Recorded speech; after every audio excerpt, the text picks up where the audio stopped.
Hello, good afternoon to everyone. आप सभी का मेरे YouTube channel equity for everyone में स्वागत है। इस तरह का यूट्यूब चैनल शुरू करने के पीछे एक मेरा इनपुट था कि आप सभी लोगों को वीकली मार्केट एनालिसिस किस तरह से की जाए और उसके बेस पर किस तरह से हम मार्केट में अपना ट्रेड ले सके, उसकी जो बेसिक नॉलेज जो होनी चाहिए, उसके लिए इस equity for everyone YouTube channel को मैंने बनाया है और आपको वीकली बेस पर इस तरह के वीडियोस मिलेंगे। इन बिटवीन कुछ अलग अलग टॉपिक्स पर भी हम वीडियो बनाकर इस यूट्यूब चैनल पर पोस्ट करेंगे। तो आप सभी से रिक्वेस्ट है कि इस यूट्यूब चैनल को सब्सक्राइब कीजिए और बेल आइकन का बटन भी आप प्रेस कीजिए, जिससे आपको नए वीडियो का नोटिफिकेशन मिले और आपके दोस्त, फ्रेंड सर्कल या आसपास के कलीग्स को भी आप बता सकते हैं, तो वो भी इस यूट्यूब चैनल से नॉलेज शेयरिंग प्राप्त कर सकें। तो हम बात करते हैं वीकली मार्केट एनालिसिस, जो कल से 3 जुलाई से 7 जुलाई 2023 क्या हो सकता है। तो चलो हम बात करते हैं उस पर। तो सबसे पहले कुछ पॉइंट्स हमें ज़रूर देखनी चाहिए, जिससे हम पता कर सके कि मार्केट का ट्रेंड क्या है, मार्केट ऊपर जाना चाहता है या नीचे जाना चाहता है। तो कुछ पॉइंट्स है, जैसे हायर टाइम फ्रेम पे मार्केट क्या ट्रेंड दिखा रहा है। दूसरा जो है वो प्रीवियस वीक के जो लेवल्स है वो हमें पता होनी चाहिए, हाई और लो दोनों लेवल। एफआई और डीआईआई ने लास्ट वीक क्या एक्टिविटी की है, पर्टिकुलरली कैश मार्केट में, वो हमें पता होनी चाहिए। और हम जिस वीक के लिए ट्रेड करना चाहते हैं, उस वीक में की इवेंट्स क्या है जो ग्लोबल मार्केट को अफेक्ट कर सकते हैं, जिससे मार्केट एक ट्रेंड रिवर्सल या ट्रेंड सेंटिमेंट उससे उसका अफेक्ट हो सकता है। वैसे कोई इवेंट है तो वो हमें पता होनी चाहिए, क्योंकि उसके अकॉर्डिंग हम रिस्क मैनेजमेंट और पोजीशन साइजिंग को हम अपना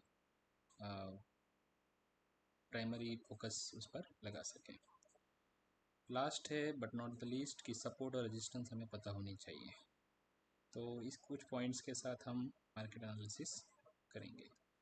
तो मैं इसको डिटेल में समझाता हूँ आपको वन बाय वन। जैसे higher time frame trend analysis कैसे की जाती है, ये बहुत ही बेसिक है। जैसे कोई भी इंडेक्स लेवल, जैसे निफ्टी, बैंक निफ्टी है, तो इसमें आप बेसिक इंडिकेटर्स लगा सकते हैं, जो आपको जीरोधा ट्रेडिंग व्यू सब पे मिल जाएगा।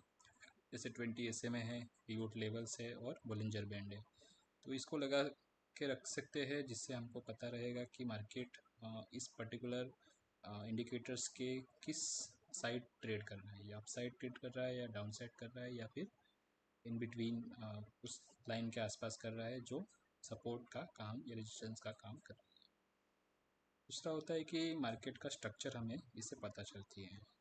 मार्केट अगर सारे लेवल्स जैसे 20 SMA है और 200 SMA है, daily, weekly, monthly time frame पर है, डिफरेंट टाइम फ्रेम पर है, अगर उसके ऊपर ट्रेड कर रहा है, दैट मीन्स मार्केट बुलिश है।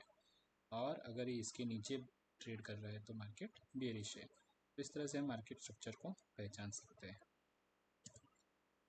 दूसरा होता है कि प्रीवियस वीक के इंडेक्स के लेवल्स नोट डाउन करने चाहिए। वो क्यों ज़रूरी है? क्योंकि वो हमें बताते हैं कि मार्केट कहाँ पर सपोर्ट ले रहा है और कहाँ रेजिस्टेंस फेस कर रहा है। तो हमें उसके लो लेवल, हाई लेवल, वो भी क्लोजिंग बेसिस पर भी पता होने चाहिए, और टच एंड गो वाले लेवल्स भी हमें पता होने चाहिए।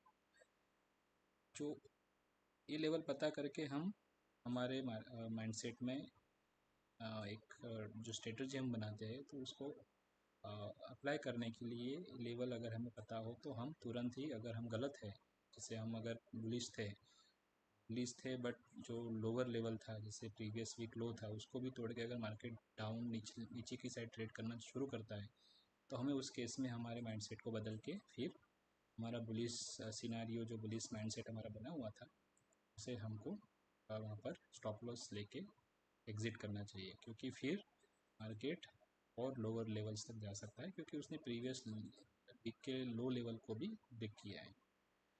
तो इस तरह से हम इस प्रीवियस वीक को इंडेक्स लेवल्स को यूज़ कर सकते हैं, और इससे भी पता चलती है कि मार्केट हायर हाइज बना रहा है या लोअर लोज बना रहा है। हायर हाइज बना रहा है तो अपसाइड रहेगा, लोअर लोज बना रहा है तो डाउन साइड रहेगा। FII DI एक्टिविटी बहुत ही इंपॉर्टेंट है। जैसे FII पार्टिसिपेशन केस मार्केट में हमें एवरीडे कुछ फिगर्स आती है। जैसे आज FII 1000 करोड़ का कैश मार्केट में स्टॉक्स खरीदे या फिर स्टॉक्स बेचे, तो वो हमें मार्केट सेंटिमेंट्स को बताता है। और हमें कोई ब्लॉक डील के डेटा इसमें कंक्लूड नहीं करने चाहिए, जज नहीं करने चाहिए, क्योंकि वो एक ब्लॉक डील्स होती है जिसमें एक फंड दूसरे फंड को अपना स्टेक सेल करता है। तो वो जो डेटा है, वो ब्लॉक डील का डेटा, वो मार्केट सेंटीमेंट पर ज़्यादा इम्पैक्ट नहीं करता। सिर्फ प्योर कैश मार्केट में जो वाइसल फिगर्स होती है उसे हमें देखना चाहिए। फिर आता है की इवेंट्स टू वॉच। की इवेंट्स क्यों देखते हैं? क्योंकि हमें पता है कि मार्केट को अगर डायरेक्शन लेनी है, अगर रेंज में मार्केट फंसा है, तो कोई ना कोई ऐसा ग्लोबल इवेंट होगा जिससे मार्केट अपना जो रेंज है उसको ब्रेकआउट करेगा या ब्रेक डाउन करेगा। अगर पॉजिटिव इवेंट होती है तो ब्रेकआउट होगा, और बहुत ही नेगेटिव अगर कोई इवेंट होती है, वॉर होता है या कोई ऐसी पॉलिसी आती है जिससे मार्केट के स्ट्रक्चर में मतलब बैंक्स को या कोई इंडस्ट्री को उसमें अगर लॉन्ग टर्म में उससे उसकी जो इकोनॉमिक कंडीशन है उस पर अगर इम्पैक्ट पड़ना होता है, तो उस कंडीशन में उसे नेगेटिव इम्पैक्ट माना जाता है और मार्केट वहाँ से ब्रेक डाउन हो जाता है। तो कैसे इवेंट्स हमें वॉच करने चाहिए? जैसे यूएस में फेड पॉलिसी होता है, जैसे हमारी आरबीआई पॉलिसी होता है, वैसे यूएस में फेड पॉलिसी होता है। सब लोग जानते हैं कि इंडिया के जो मार्केट है ज़्यादा करके यूएस के मार्केट से डायरेक्शन लेते हैं, तो हमें यूएस के जो भी डेटा है उसे क्लोजली वॉच करना चाहिए। वहाँ का इन्फ्लेशन डेटा आता है, वहाँ पर जॉब के क्लेम के डेटा आते हैं। अगर कोई इलेक्शन है मेजर कंट्रीज़ में, तो उसका आउटकम अगर है उस वीक में, तो हमें पता होना चाहिए। और अगर कोई जियोपॉलिटिकल टेंशन चल रहा है, कोई दो देशों के बीच कोई वॉर चल रहा है, तो उस कंडीशन में भी हमें अलर्ट रहना चाहिए। और लास्ट आता है support and resistance. Support major जो प्रीवियस वीक में जो लोस बने हैं उसके आसपास जनरली मार्केट का सपोर्ट माना जाता है। और अगर ऑल टाइम हाई पर ट्रेड कर रहा है तो कोई रेजिस्टेंस नहीं माना जाता। अगर ऑल टाइम हाई पर है तो रेजिस्टेंस लेवल हमें कंफर्म हम नहीं बता सकते कहाँ तक जाएगा, इसलिए प्राइस एक्शन एक बार अगर उस प्राइस के आसपास, उस रेंज के आसपास होती है, उसके बाद ही हम उस रेजिस्टेंस को डन कर सकते हैं। तो इस तरह से हम कुछ इंडिकेटर्स को भी अपने चार्ट पर लगाकर सपोर्ट और रेजिस्टेंस को देख सकते हैं। तो ये तो हुआ बेसिक कैसे हम मार्केट का ट्रेंड पता कर सकते हैं। हम अभी इस वीक के बारे में देखते हैं कि इस वीक में किस तरह से मार्केट को ट्रेड करना चाहिए।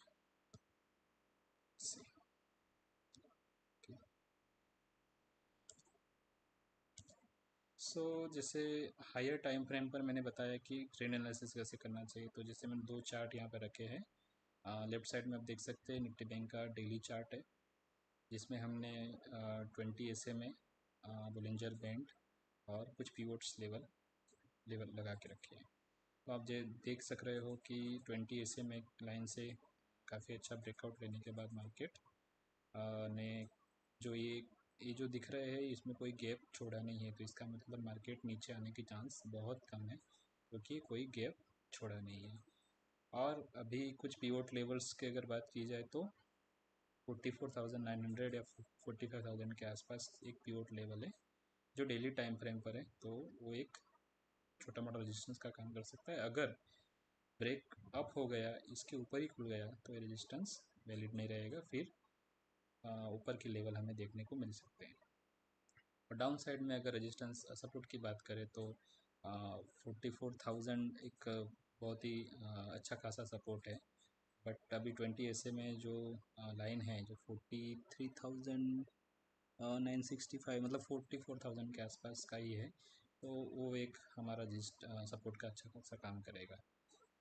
तो अगर ट्रेंड देखा जाए तो अभी मार्केट में ट्रेंड अपसाइड दिख रहा है। सिमिलर वे निफ्टी भी बुलिंजर बैंड के को क्रॉस करके ही मतलब बुलिंजर बैंड को उसने ब्रेकआउट किया है, उसके ऊपर ही ट्रेड कर रही है। तो इसमें भी हम जो सपोर्ट है वो 18,700 से 800 जो वहाँ पर हर बार आके मार्केट ऑल टाइम हाई के आसपास आके फिर से घूम जाता था, जो 2 से 3 बार हुआ, तो वो अब अच्छा खासा सपोर्ट का काम करेगा। तो 18,500 है वैसे सपोर्ट, जो मेजर सपोर्ट है, बट 18,700 से 800 वाली जो रेंज है इसमें भी एक अच्छा खासा सपोर्ट मार्केट ले सकता है। प्रीवियस वीक के लेवल जो मैंने यहाँ पर आपके लिए निकाल के रखे है, तो हाई अभी निफ्टी में 19,201 है और लो 18,646, और बैंक निफ्टी में हाई 44,787 और लो है 43,500। तो आपने जिस तरह से इस लेवल को आपको नोट करके रखना। एफ आई डी आई की एक्टिविटी की बात करें तो 23 जून, 26, 27 और 28 और 30 से 29 जून को छुट्टी था, तो मैंने 23 जून का डेटा भी इसमें इंक्लूड किया है। तो जैसे आप देख रहे हो कि एफ आई आईज़ की जो करोड़ में फिगर है, तो 30 जून को 6,000 करोड़ का नेट परचेज है, बट इसमें ब्लॉक डील्स भी है। वैसे 28 जून को 12,000 करोड़ का है, इसमें 2,000 करोड़ का है, इसमें 400, इसमें 344 करोड़ का सेल है। इसमें से हम ब्लॉक डील्स को निकाल दें, फिर भी नेट नेट एफ आई आई ने बाइंग किया हुआ है। और सिमिलर वे में डी आई एस ने भी सेलिंग की ओर फोकस किया हुआ है, क्योंकि उन्होंने काफ़ी निचले लेवल से बाइंग की थी। जो डोमेस्टिक इंस्टीट्यूशंस होते हैं, जो जब F I I buy sell करते हैं तब डी आई एस उसको बाय करते हैं, और वो हायर लेवल पर जब एफ आई आई फिर से मार्केट में बाई करने आते हैं तब वो अपना थोड़ा थोड़ा प्रॉफिट बुक करके कैश मतलब कैश लेके वो फिर से अगर कोई डाउन साइड आती है तो उसका वेट करते हैं। तो इसी तरह से एफ आई डी आई का एक्टिविटी मार्केट में होता है।